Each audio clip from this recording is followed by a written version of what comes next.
Hello and welcome to another episode of Tabletop Heroes, and today I'm doing a review by a company called Nord Games, and they made some critical cards for monsters, players, fumble decks for both, and luck and unluck cards. The first one I'll be doing is the lucky cards, or lucky deck and unlucky deck, and the cover for the box is that one. Now they come in packs of 52, and they break this particular deck into half, so you effectively get 26 cards which are lucky and 26 cards which are unlucky. The unlucky ones, as you can see, are red with a 1 on it. When a player rolls any 20-sided dice and gets a 1 that does not involve combat, i.e. a skill check, a saving throw, anything that's not combat, I as a DM get to pull a card against them and hold on to it and use it as and when I see fit, obviously at the most inappropriate time. Fairly simple to use. The players do love these cards, and here's an example of the sort of things that you'll see. If I do that, the camera should zoom in. Gives you an idea. This may be played at any time. All the cards say this may be played at any time by the GM to the end of your turn. Attacks opportunity against you are made with advantage. They have different, obviously, a variety of different ones. Another one, you receive the minimum amount of healing possible from one source.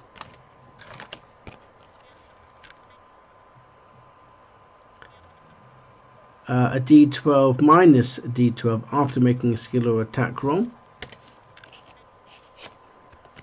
And another one, the next person you interact with takes an irrational disliking to you. Now there's quite a few, to be fair. Like I say, there is 26 cards, and most of them are, well, they're all different, to be fair. And they're great for role-playing effects. Miss an attack roll, disadvantage on a skill and attack roll. They add another element to your game, luck and non-luck. Now on the upside, the players have this same concept. They get a card, and you can only get one card. You've got to use it before you can get another card. So there's not a great deal of point hanging on to these. Use them when you can, and they're very good. Like for instance, the first one here. This can be used against the DM at any time. Another random one. Oh, upside down. Let's try that one again.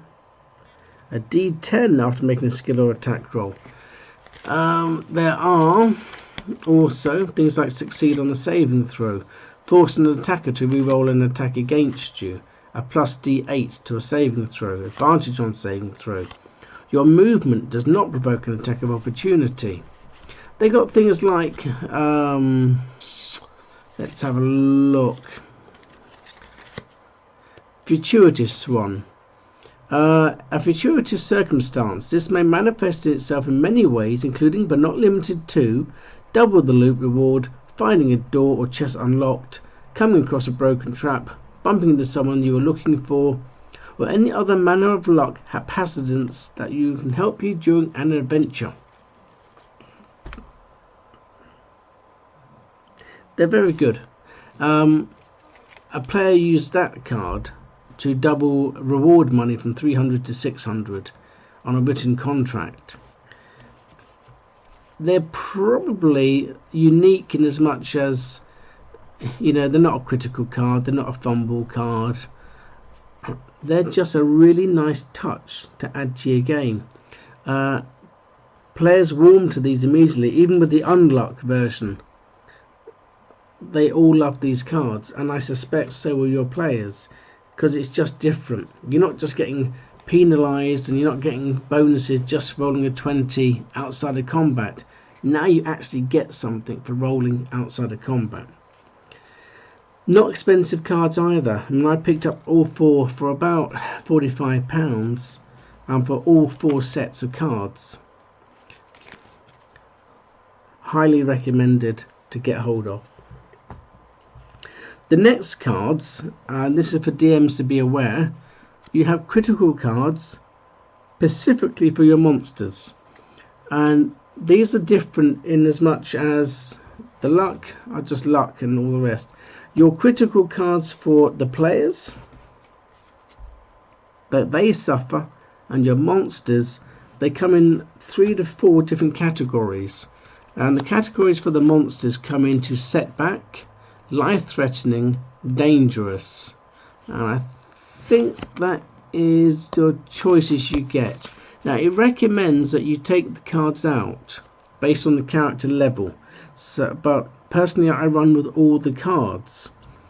As a DM, be aware that your big bad monster can get absolutely brutalized by these, but still I still use them. Sometimes, you know, some of these combats can potentially drag on, and they don't drag it on. So an example, this is purely setback, slashing, double damage, piercing, maximum damage, enemy of the target within range from making an attack of opportunity with disadvantage against you. Stay down, double damage, DC 12 constitution check, or on a failed saving throw, target is knocked prone, and if you're using a spell, maximum damage. You get 4 to select from: slashing, bludgeoning, piercing, and spell. I find after playing with these for quite a while, I love the cards. They're designed for 5th edition, but being that you generally have between 3 to 4 players, or potentially more, and your big bad monster is solo, it comes down to basically multiple attacks versus 1 attack in return or 2 attacks in return. Players will always have the advantage. These do tip it heavily in their advantage. Your big bads, if they get very lucky on a round, or 2 of the players do, you tend to find they massacre your big bad monster depending upon its stack of hit points. Saying that, I still use all the cards. I've never been attached to non-playing characters so much that they had to survive an encounter with the PCs. If it's a really special character and you really must have it survive, there's always ways to have it survive. But rarely do I ever protect a non-playing character. There's always another person to take his place. Always. So, highly recommended, and it's a nice change that the monsters get their own particular deck. I like them, and I suspect you probably will as well. And if you want to make it easier on your monsters, take out the really brutal ones until the players are higher level. Saying that, you now have get to stab and break the bones of the players. Same thing, 52 cards, broken into 4 choices: bludgeoning, piercing, slashing, and spell. These are used against the playing characters.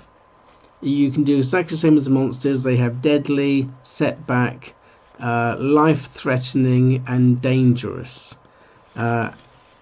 Setbacks are for players like level 1 to 4.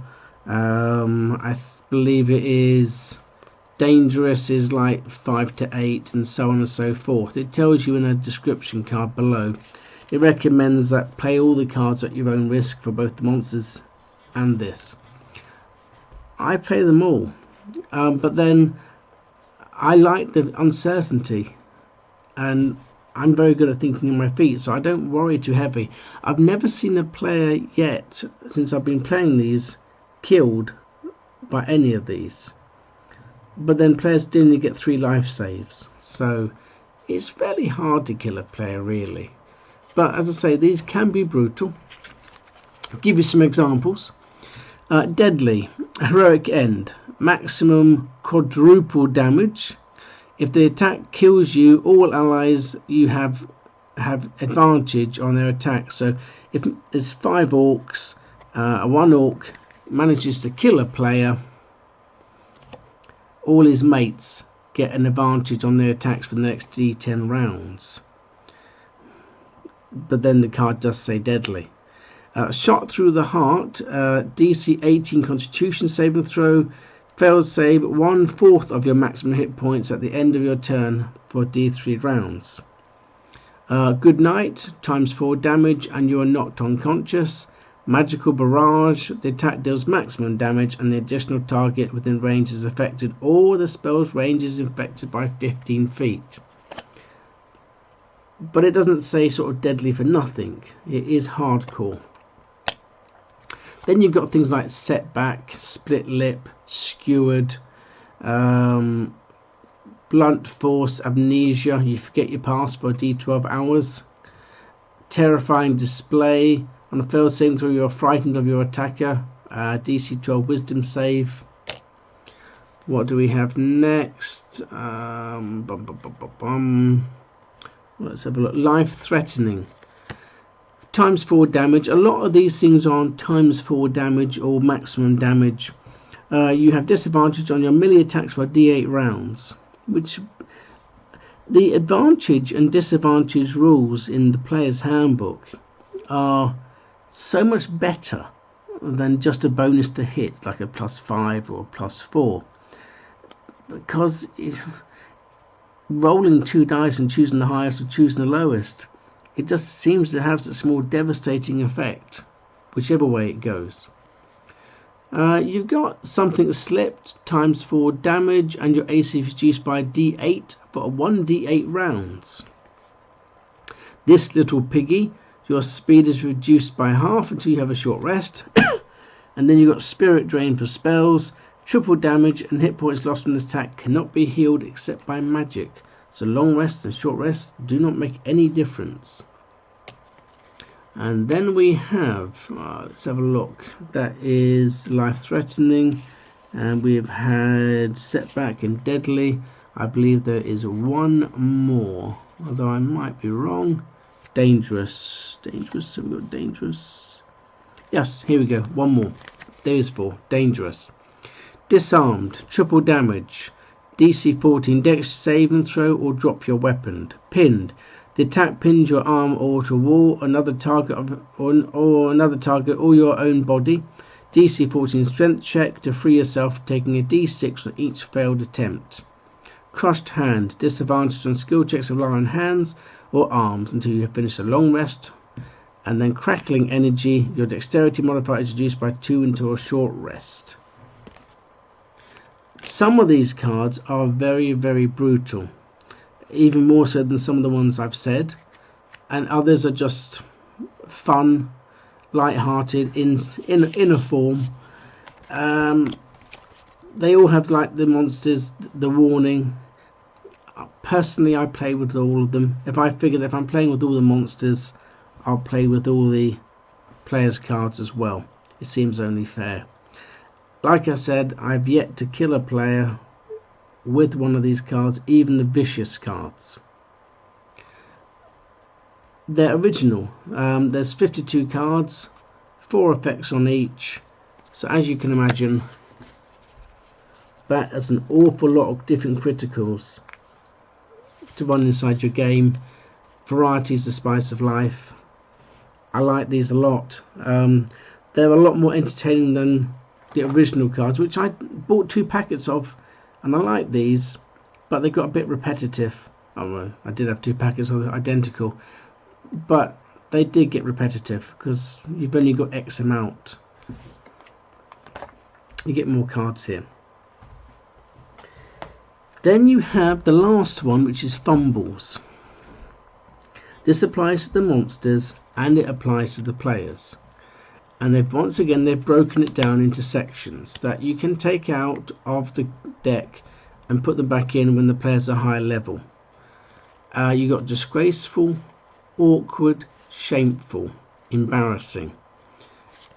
On one of the cards which is in there, it tells you what cards to take out depending on what level characters you're playing with. As you can imagine, I play with all of them because they're just fun. They're just fun cards. There's 4 of them per thing, as they are with all the cards except for the luck cards, and some of them are more worse than others in their effects, but none of them are too bad that you'd be thinking, no, I can't possibly use these. You can use them all, and why not? Highly recommended. All of these cards I use in the game every single week, and I've never had a problem with a single card. Are they worth their money? Absolutely. I'm almost tempted to buy another set of these cards, so I have big stacks of them, and I probably will. I mean, that's a good review in itself if a person's willing to buy 2 sets of all of these cards.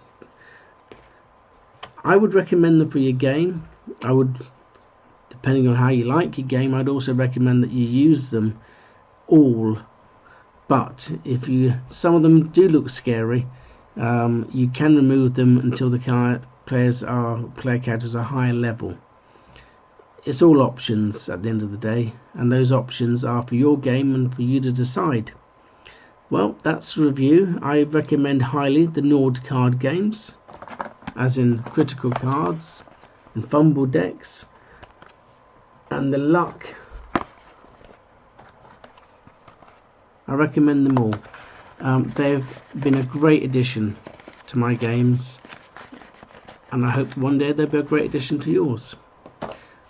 In the meantime, may all your characters live long, and may you hunt your players down as well, DMs. If you like the video, subscribe, and I will see you all again soon.